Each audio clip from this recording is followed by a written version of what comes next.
Mahaharap sa kasong robbery by extortion ang founder at CEO ng isang online media network na si Franco Mabata o Mabanta. Dahil yan sa umano'y tangkang pangingikil kay former House Speaker Martin Romualdez. Si Juan Antonio nakatutok. Arestado sa entrapment operation ng National Bureau of Investigation ang Peanut Gallery Media Network founder at CEO na si Franco Mabanta matapos mangikil daw kay dating House Speaker at later Representative Martin Romualdez. Ayon sa NBI, 75 million pesos kada video ang hinihinging kapalit na nag-uugnay kay Romualdez sa isyu ng korupsyon. May isang video teaser at 4 na parts na video ang grupo na ipinambablackmail sa dating House Speaker. Nakatakdasa ng ilabas ang unang part nito kahapon kung kailan natimbog si Mabanta at 4 na iba pa. Simula po yung investigation natin sa isang complaint from Congressman Romualdez na there's an individual demanding for a certain amount in exchange for non-publication of a supposed expose containing a purported video portraying him as a mastermind in corruption and other content. So he filed through representative a complaint with the NBI, and upon assessment,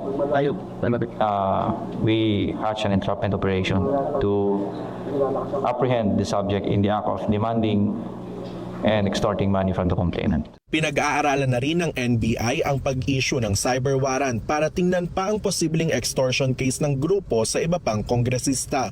Sasailalim rin sa investigasyon ng NBI ang mga naturang video clip. Matatandaan na nais magpatawag ng investigasyon ni Congressman Terry Ridon laban sa Peanut Gallery Media Network dahil sa pagpapakalat nito ng fake news online. Handa naman raw makiisa ang NBI sa pagdinig.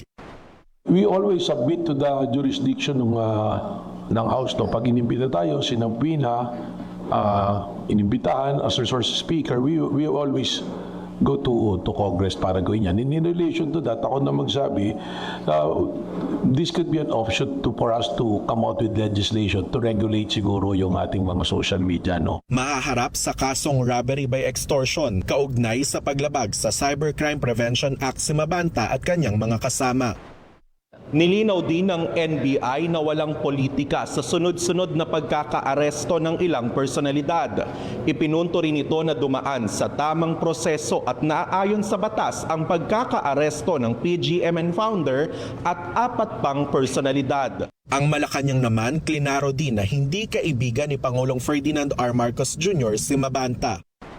Dahil ito po ay mismong pinost ni Franco Mabanta, baka ito po ang itanong nyo kung ano po ang relasyon niya sa mga Duterte.